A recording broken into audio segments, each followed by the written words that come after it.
So I dedicate 5 hours per day of studying new research, studying new coaches, methods, new training methods, biomechanics. What would you say if somebody was watching and how to pick up some of the signals that happened earlier on? Okay, I like to look at the client. Usually in bodybuilding, when you are a bodybuilding coach, we call the setting points. Okay, what is the setting point of my client? So who is my client? He's over 40 years old, he's before 40 years old, he's an athlete, he's not an athlete, he's an overweight person. What is a setting point? And I really believe this is a big mistake that some coaches they do. When the client comes to me and say, Nelson, I'm 40 years old, I'm feeling tired, I don't have morning erections anymore. Testosterone, people don't know, but when you are low on testosterone, you feel a little bit lost. You always forgetting about things. You are always lost. Where am I? You park the car in the mall. You don't know which entrance you came in anymore.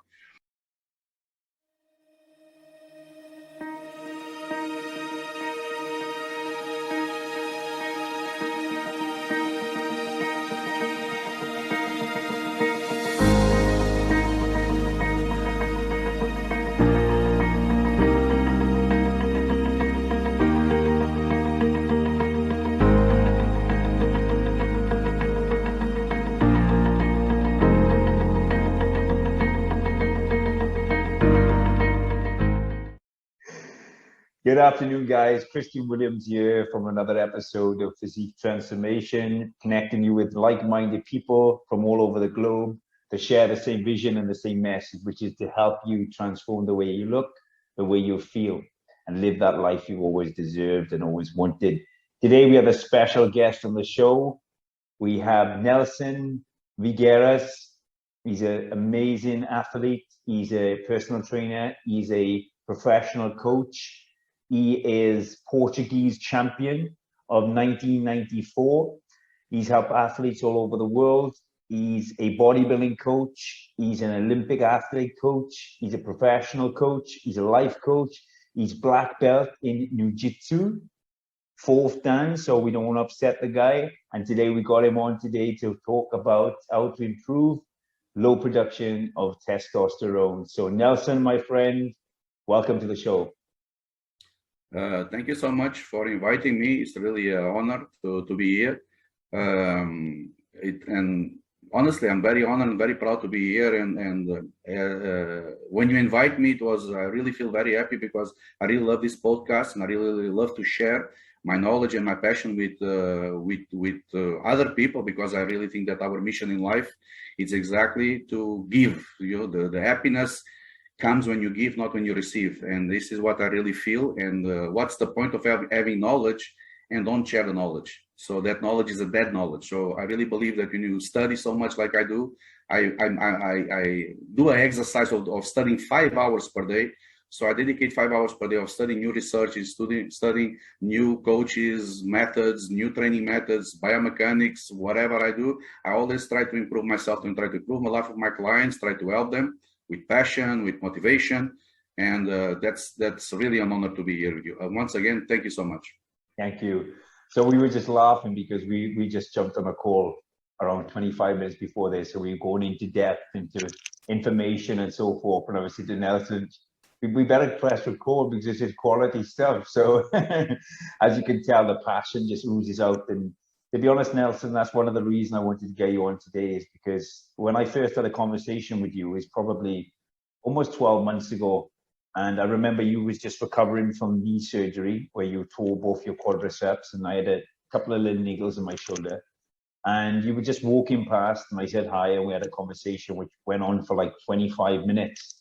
And I could just tell the passion that you had to share that information.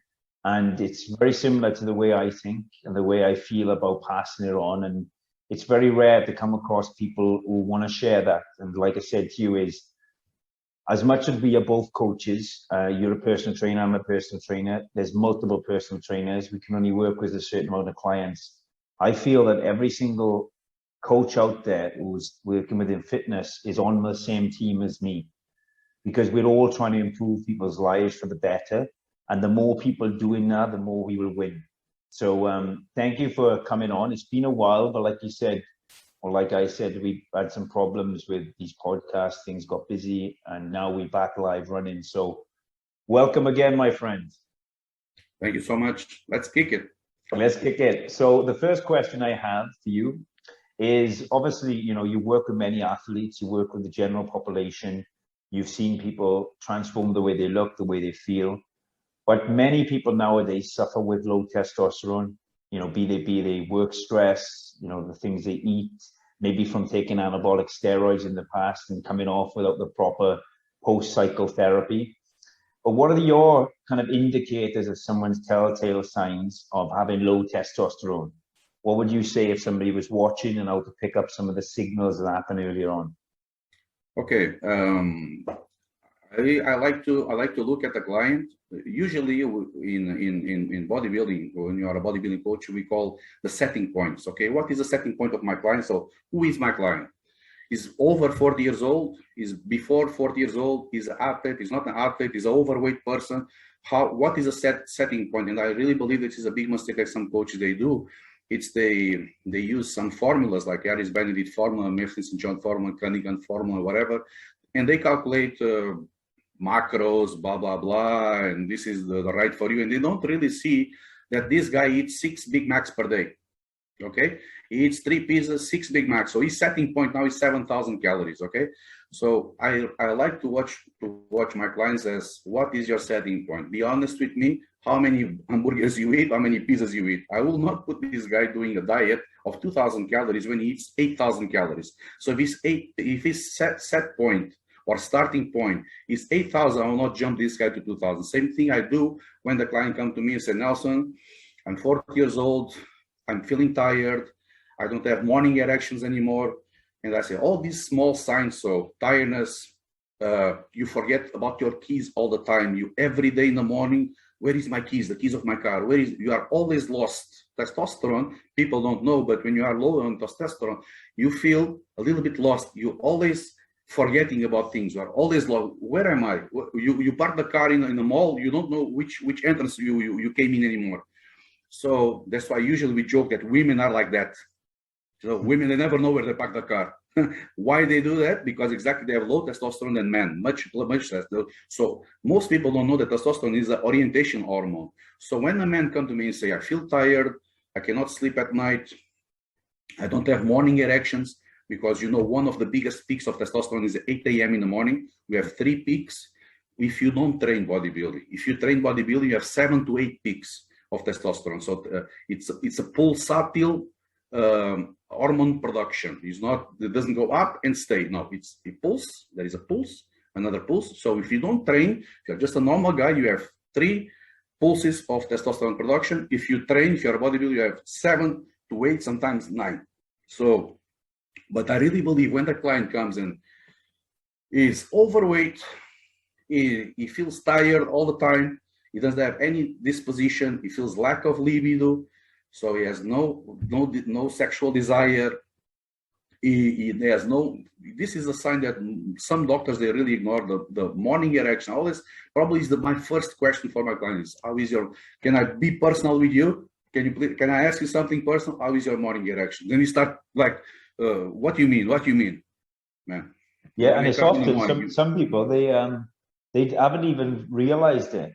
You ask that question and they say, they don't even know. It's like, oh, and then they realize, wow, I haven't been waking up with an erection for like weeks or months or even years. You're like, oh, well, that's not normal, because there was a time when you used to wake up and somebody would be up before you.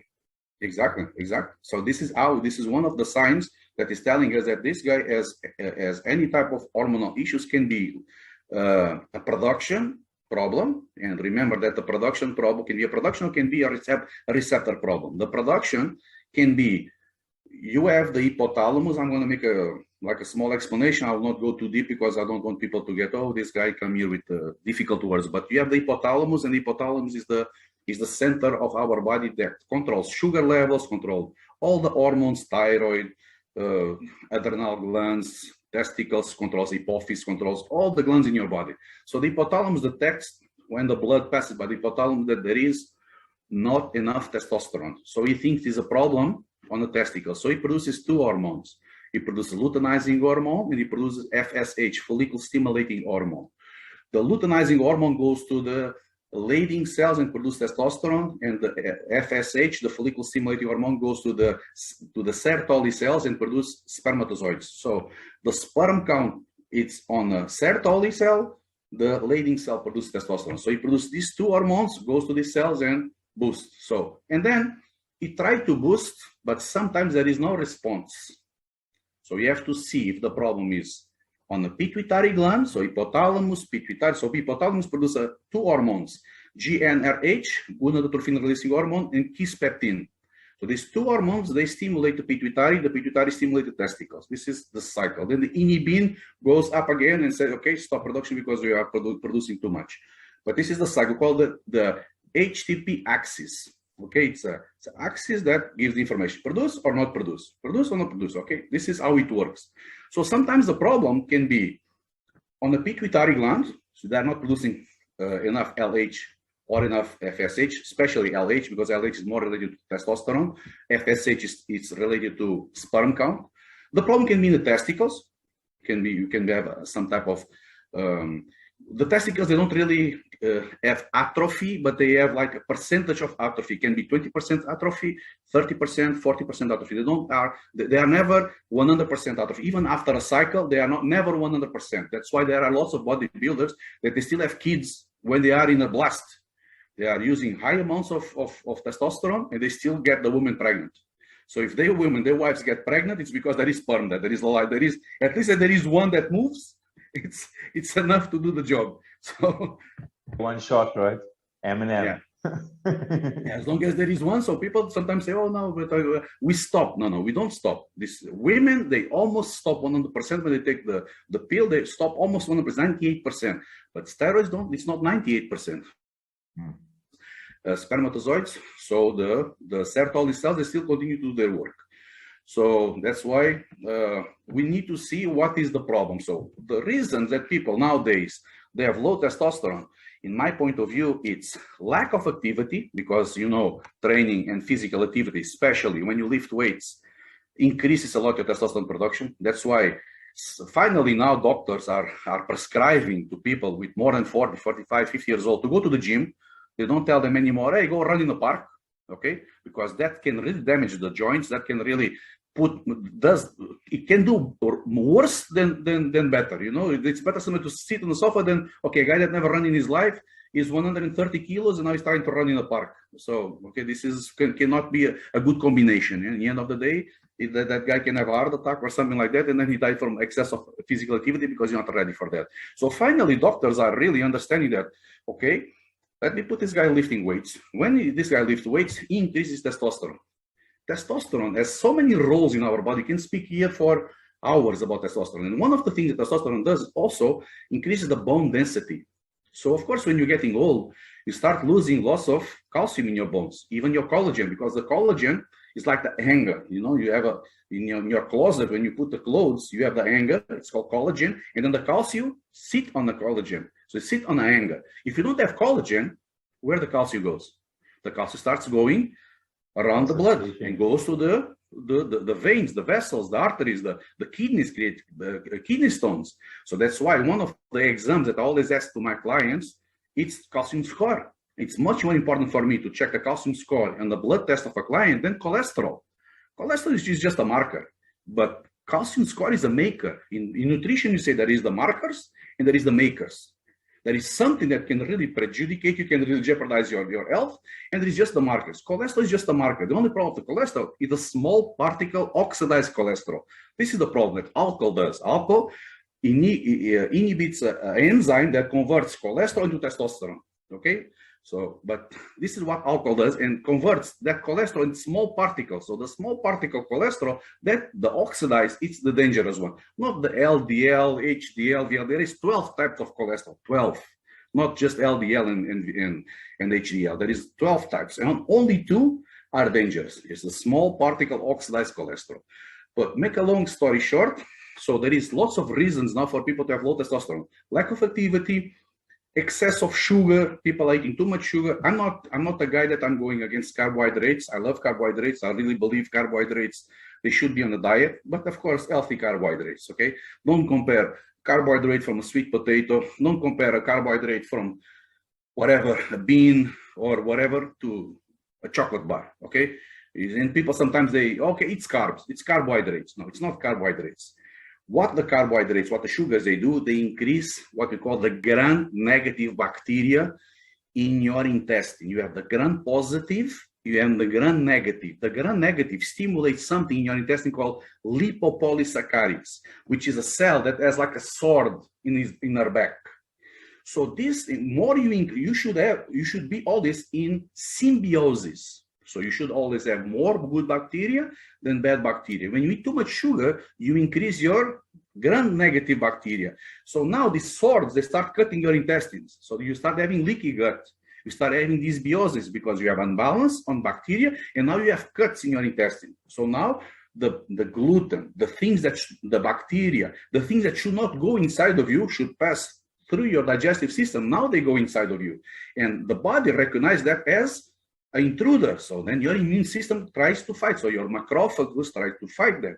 But there is lots of proteins, like gluten is a protein that is very similar to hormones that we produce.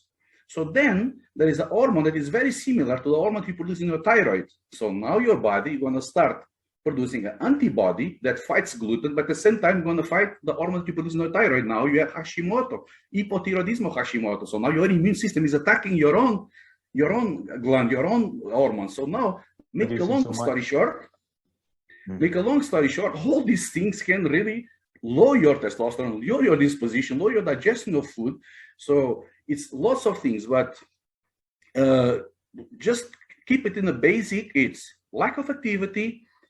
People, they don't do really things that they love. I really believe that if you choose a job that you love, people that you love, share moments with people that you love, have a positive approach in life, this will boost your testosterone. Testosterone is a well-being hormone. We say this all the time. It's not a strength hormone. It's not a man hormone, because women also have. No, it's a well-being hormone. Women also have testosterone. If the woman is also with low testosterone, lower than her normal production, also she feels down. Also she feels that she has no disposition for nothing. She feels sad. So same thing happens with men. It's a well-being hormone. If you don't do things that makes you feel good, if it not make you feel well, of course your testosterone is down. So all this together, it's my biggest concern is what I always try to explain to my clients. Do physical activity, take care of your diet, don't increase your bad bacteria. So get away of the sugars of your diet, get away of anything that can really damage your health. Choose for, of course, we're going to go again, fruits. I love fruits because it's full of micronutrients. The caloric density is very low. People think fruit is fructose. No, fruit is not fructose. Fruits has lots of carbohydrates inside. So it has a small amount of fructose, but it doesn't have too much fructose. It has saccharose, has amylose, has lots of carbohydrates inside, but it has a huge amount of micronutrients. Remember that everything in your body, it's micronutrients dependent. Example, the receptor of insulin in your membrane of your cell. The receptor is called IRS, insulin receptor. This receptor is dependent on manganese, vanadium sulfate, magnesium. So you see, if you don't have these 3-4 minerals, which is micronutrients, this insulin receptor doesn't work. That's why when people, and picolinate of chromium, another one, so it's 4.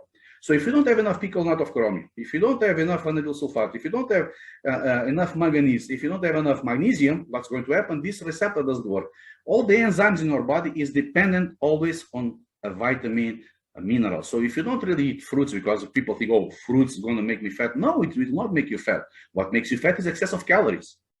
If you use excess of calories, of course, if you eat 3 watermelons every meal, probably going to have excess of calories. But if you eat like a normal person, if you eat a fruit salad and you mix fruits, you have different colors, different phytotherapics, phytochemics, different beta-carotene, whatever, bioflavonoids, whatever you have there. So more nutrients you have, more healthy you become. So that's why you always say to our clients, try to change the diet. Don't go for the bodybuilding pre-contest diet, which is broccoli, chicken, and rice. People think, oh, I want to eat broccoli, chicken, rice, I will lose weight. No, you're going to lose your health. And we don't go to the gym. We don't go to a personal trainer to lose weight. You go to a personal trainer to gain health. And then we are going to lose weight. So first priority of a personal trainer is to give back health to the client, give back quality of life to the client. And in the process, he's losing weight. If you go there and you say to the guy, okay, stop eating for 3 months, of course you're going to lose weight. You don't just need you to tell him that, because of course you're going to lose weight, because you're going to drop his calories. It's a very short and stupid sentence to say it, but it's how it is. But you don't do that. You say, no, eat salads, choose 5-6 vegetables, eat fruits, choose 5-6 types of fruit, different fruits, and then let's check on the macros. Okay, let's go for the protein. Let's go for all the stuff. And even, I don't know if you know, there is a researcher. It's called Shuplan, is his name, and he did a research on having the same meal. So he put 3 guys eating for 3 months the same food. So he made a meal of carbohydrates, a meal with carbohydrates, so the same meal, imagine carbohydrates, proteins, and fats. And he did like this. Okay, you're going to start eating first the rice, so first the carbohydrates, then you're going to start eating the protein, then you're going to start eating the fat. So by order, like this. Okay, you cannot touch the protein, just eat the carbohydrates. So the guy went there, eat the rice, he finished the rice. Then eat the protein, then eat the fat. The other guy start with the fat, the other guy start with the protein. So they start like this. The guy that start eating the carbohydrates first, he gained weight. The guy that started eating protein first and salads, he lost weight. The guy that started with the fat, he maintained the weight. So this tells us just even the order that you eat your food can make a difference. So it's not just all about calories. Calories, of course, is important if you go in a high surplus, but it depends on your metabolism. If you are a guy that your heartbeat is normally 80, 85 BPMs, rested like mine, I'm always 80, 85. Even I'm sitting here speaking with you, I'm 80, 85, 90, 80, 85, 90. I lay down in my bed, 80, always 80. I never go down in that. There are people that are 50. Of course, if your heart is beating 50 times per minute, you are not losing too much fat. You're not producing too much energy. So if you are a guy that you have a accelerated metabolism, that's all they say. If you want to be a good bodybuilder, you have to have a accelerated metabolism and good tolerance to drugs. So if you are a guy that has a good tolerance to drugs, you have lots of receptors and good tolerance to drugs, and you have a fast metabolism, you can be a bodybuilder, you know. Otherwise, if you have a slow metabolism and if you take a paracetamol and you are already full of side effects, leave this. This is not for you, okay? So, but make a long story short, there is lots of things now, even the sleep. Even if you travel, I always advise my clients to walk at least once a week on the shore. So you go to the beach, walk for 20 minutes, because the electromagnetic fields that you are exposed, even the phone, even the Wi-Fi that you have at home, interferes with your melatonin production. And your melatonin production is the hormone you produce in a gland in your brain called the pineal gland. So the pineal gland has a role of producing melatonin from serotonin, and serotonin from 5-HTP, 5-hydroxytryptophan, and 5-hydroxytryptophan from tryptophan. So this starts in the intestine. So you have a nerve called vagus nerve that makes the connection. It has 9 fibers that connects the intestine to the brain, and has 1 fiber that connects brain to the intestine. So it produces this tryptophan. It's converting 5-hydroxytryptophan, serotonin. Serotonin is converted into melatonin. Melatonin in the body has a huge important role, which is the fiscal of the body. It's like the manager of the warehouse. It's a guy that goes there with a notebook and he says, okay, there is a cancer cell there. Okay, this guy did chest, so his chest is still, we need to replace these muscle fibers, we need to replace these amino acids. Okay, this guy has a whatever. So he's like a fiscal. He does everything, he prepares everything for the body to recover at night.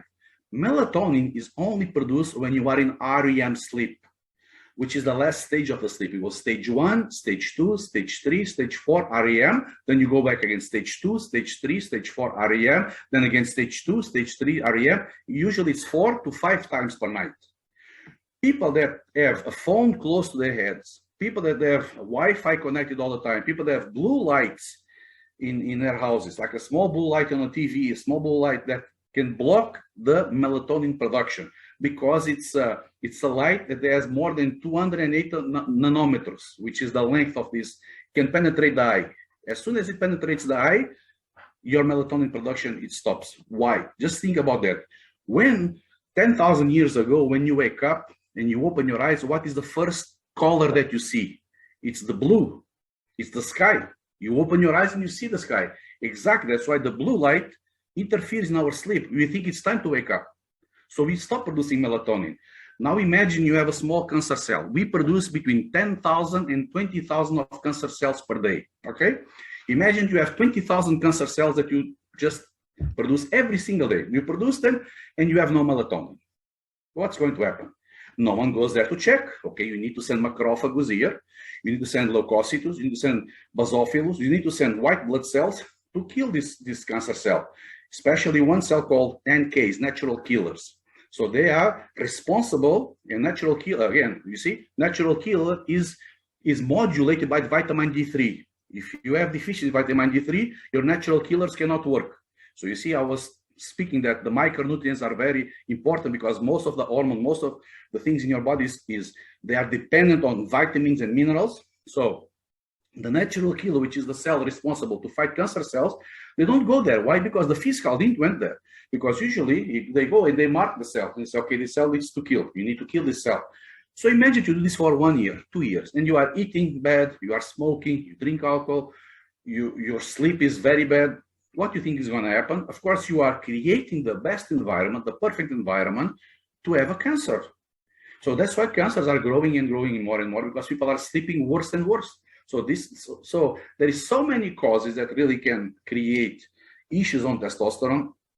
But just to make a long story short, because I know that this is too much information and we have more questions, you have lots of questions, but the first time that you guys should look when you have low testosterone, please check your morning erections, check how you feel, and do an exam, okay? Do a blood exam. You always do the two things, like I always tell my clients, do a blood test and tell me your clinic. So tell me how you feel, because sometimes the blood test can give you. I had a client that he did a blood test. He was 350 nanograms per deciliter of blood of testosterone, and the other one was 900. Okay, if you read to these two blood tests, what you want to think? Fuck, this guy is 900. Amazing. This guy has a huge production. But that guy with 900 was telling me, Nelson, I don't have morning erections, and I feel so bad every single day. I feel tired. I don't want to come to the gym. I'm gaining this, this fat here in the corners, this fat here. I said, bro, you have testosterone issues. You need, but my testosterone is 900. So you see, it's not just looking at the numbers, because we don't treat numbers. You don't treat exams. You treat people. If you tell me that you don't have morning erections, even if your testosterone is high, you are telling me that you don't have receptors.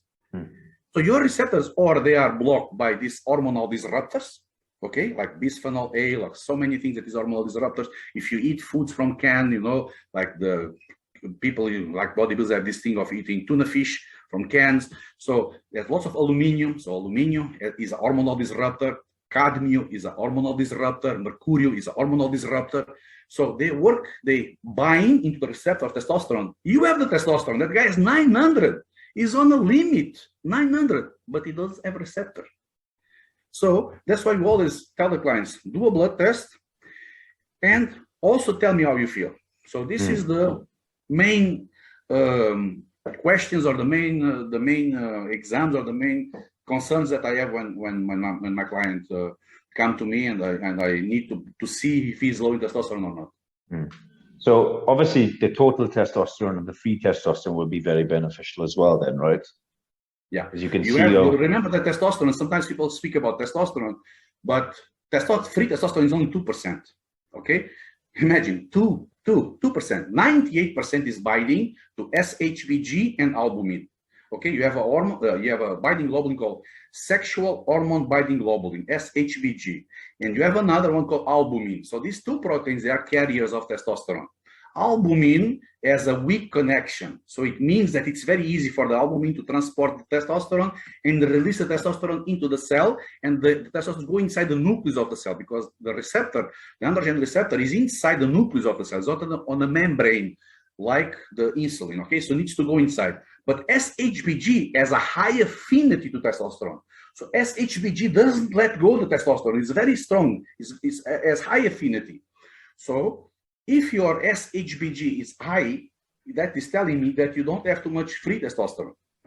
So one of the exams that I also ask is always SHBG. How is your SHBG? And the ratio between testosterone and estradiol. Okay, because usually the proportion should be 1 to 20. Okay, so 1 of estrogen and the same quantity 20 times of testosterone. This is how in a man it should be. Because sometimes the estrogen it's 1 to 2, so it's like half, and it's too high estrogen. You know when I see this a lot? In overweight people.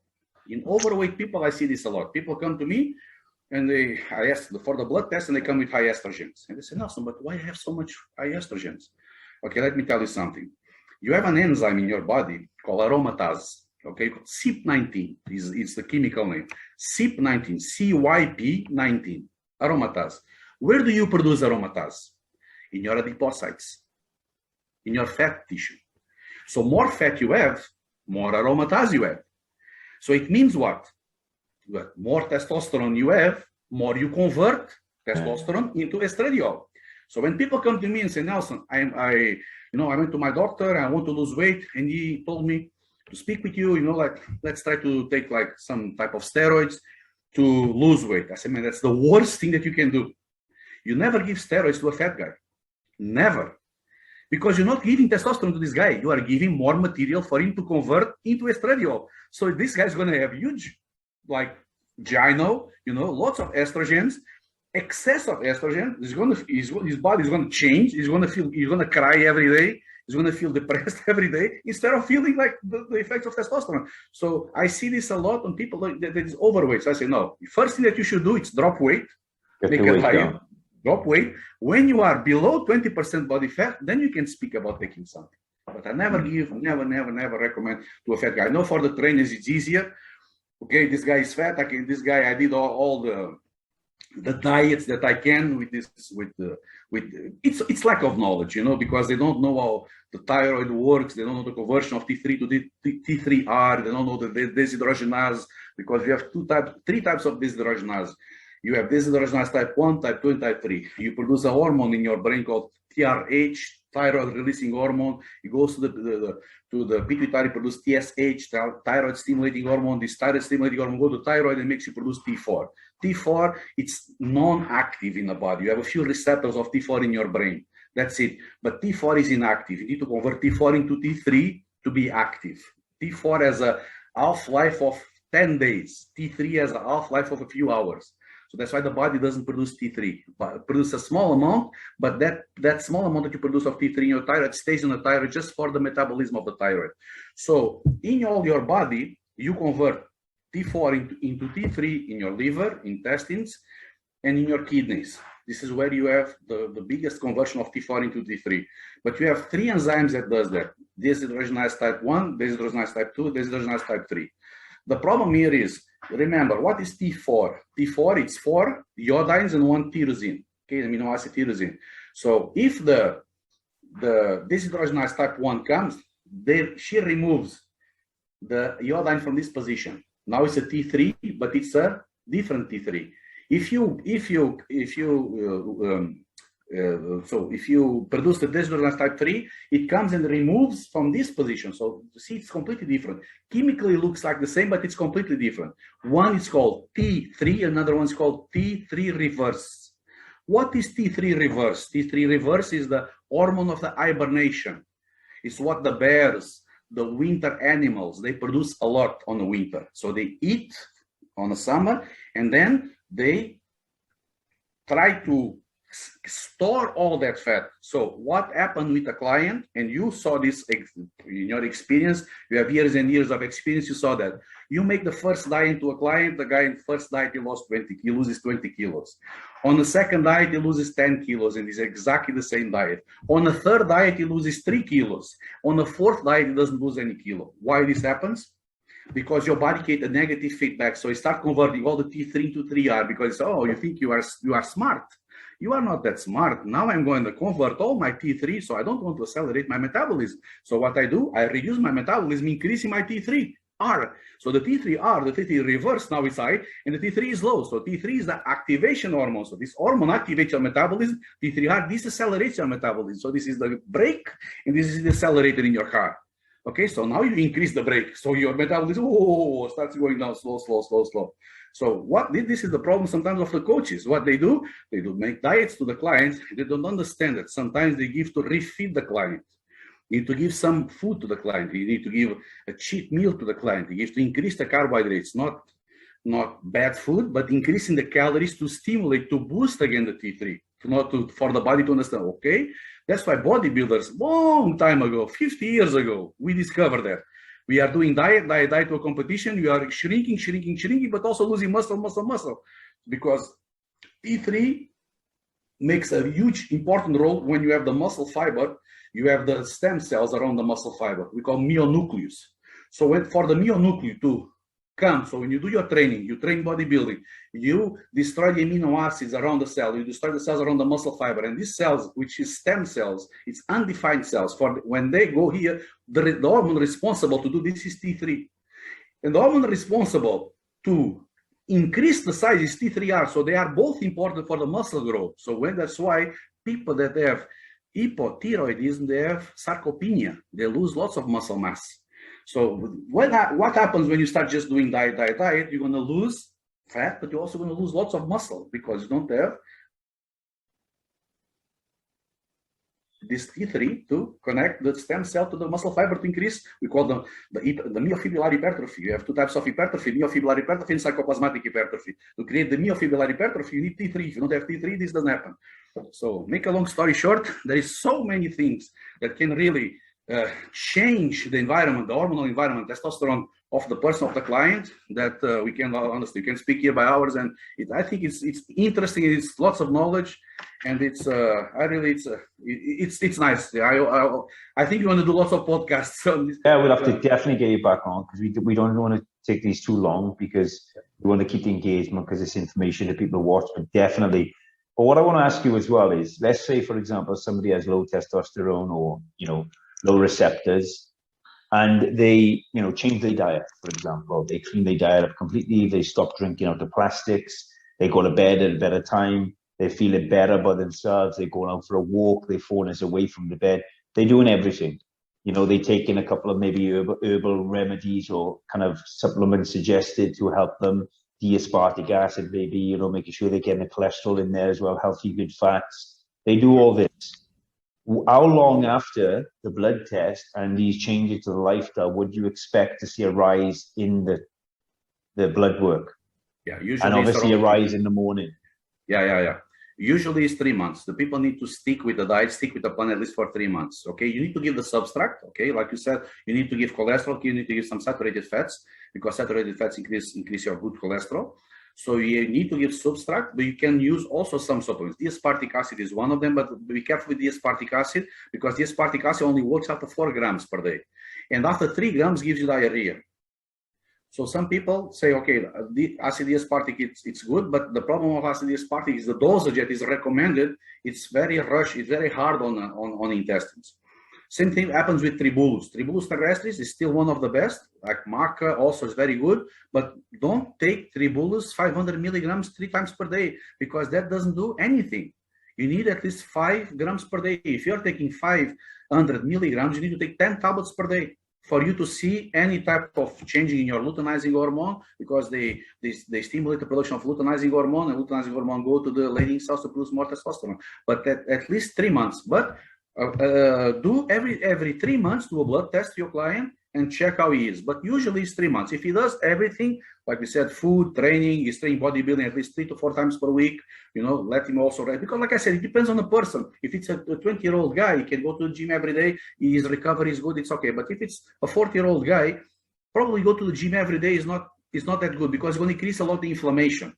You understand? So the recovery process is not there. Lots of TNF alpha, lots of interleucin 6, lots of NF kappa beta. So this is the precursors of the inflammation of the body. When there is inflammation, the body activates the response of inflammation. So then he stops the testosterone production, because you are inflamed, complete inflammation. So there is no recovery. You cannot imagine that you have a wet wall and you want to build, to put more cement there. The cement doesn't glue into the wall. You need to wait to dry. So it's the same thing happens with the recovery.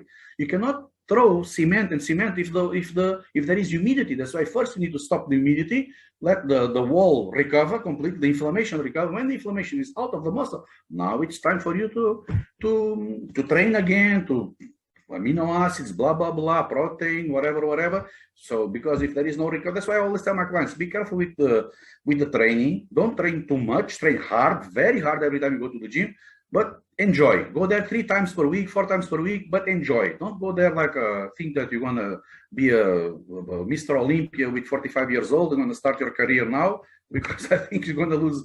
It's not very motivating, So start enjoying the process. We kind of finished this episode with the start, which is well-being. You should be doing what you love to do. And we also mentioned the fact that one of the biggest contributing factors to low testosterone is environment, and it's a stressful environment. So you put in that stress on yourself, and training itself is stress. It can be beneficial, of course, but too frequently and too much could become chronic. And chronic stress is the biggest cause of disease. And like you mentioned with the fruit and vegetables, if we look at all diseases, one of the biggest antidote to them is fruit and vegetables. I mean, there's a lot of companies actually proclaiming that they can cure certain diseases because their products are made from fruit and vegetables. So eat well, give it 3 months, give it some time, before you jump onto anything that is, like Nelson was saying, some of the doctors may kind of, or some of the trainers might try to encourage you to jump onto a TRT, hormone testosterone replacement therapy before it's necessary. Change the lifestyle, lose the body fat, make sure you're fit and healthy, keep the phone away from the bed, stop drinking out of plastics, make sure you're in a well state of mind. And one more question, Nelson, because we've got to get you back on. We've got to talk about maybe anabolic steroids, because I know your knowledge is great there. Some of the side effects that come along, what to look out for, how to come off correctly. I think that would be amazing. But if you could give someone one piece of advice for them to transform their lives, what would that be? Well, first, be humble. Don't be afraid to ask. When you ask to a professional, he will love to explain to you. When you ask to a person that it's not good, not professional, he's gonna try to joke with you, or he's gonna feel offended that you ask him, or he's gonna ask for money, or he's gonna try. So be humble. Make sure you write your sources. If you like your trainer, stick with him. If you don't like, change it. Don't do. This is not a marriage, okay? Just try to get the best information that you can get. But for me, stay humble, enjoy the process. Make everyone around you happy. This is the most important, because I believe that our mission in this planet is really to improve. That's why in the first thing that you said about me and you present, you said Nelson is a personal trainer and a personal improver. That's why I finished this podcast exactly with that, because I don't consider myself a trainer. I don't train people. I improve people. I improve in all the aspects. I improve the food, the training, the mindset. So I'm a personal improver. And what I want my clients to do is I want them to be the center of their own houses. I want them to change, to improve their own wives. I want them to change and improve their own kids. I want them to change and improve their own company, the work that they are surrounded. So you are working with 20 people, that people will laugh at you in the beginning, they will hate you, then they will start, probably this guy is really right. It's always like that. First they ignore you, then they laugh at you, and then they join you. It's always like that. But you need to be strong. You need to be strong. Keep searching for your sources. We are here to help. Watch these podcasts. Follow us in our Instagrams, our whatever. We are always here to deliver this message free of cost, and that's it. That's the I think is the best message we can give to someone. It's stay humble, search for your sources, and just be a center, be an alpha male. We need alpha males in this planet. Okay, we need leaders. We need people that think by their own heads, and not people that just follow the trends. Okay, just think by your own head and do your best. Do your best. Put everything that you've got in everything that you do. This is how we see results in life. This is how successful people are. This is the story of all the successful people that I met until today. They all have the same, more or less is the same. They always say, Nelson, I didn't give up. I wake up at 5 o'clock in the morning. I'm the first one to arrive. I'm the last one to leave. I'm never late. I'm never 1 minute late. I write down all my goals. If I have to be in a place at 5, I'm there 10 minutes before. So be strict, be disciplined. People nowadays, they lost all these values, you know, but I think you should recover those values, because this will make a huge difference, because this is a combo. The combo of success is really discipline and happiness. If you have this, you can achieve anything in your life. That's beautiful, man. I love it. Love it. Thank you so much for your time. I really appreciate it.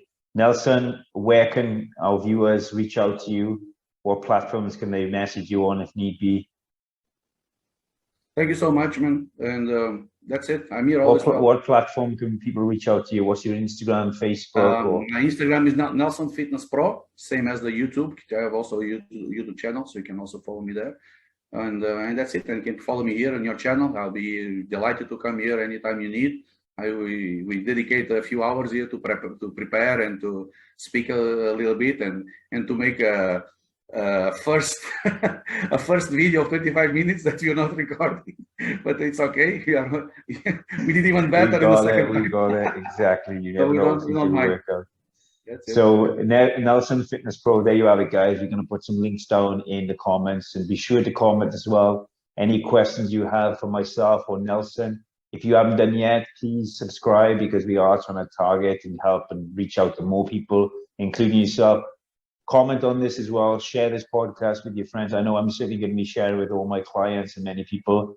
Like I said, we're doing this for free. Like Nelson said, we're not gaining anything from it apart from the fact of spreading the knowledge so it can be used for wisdom. So thank you once again, Nelson, my friend.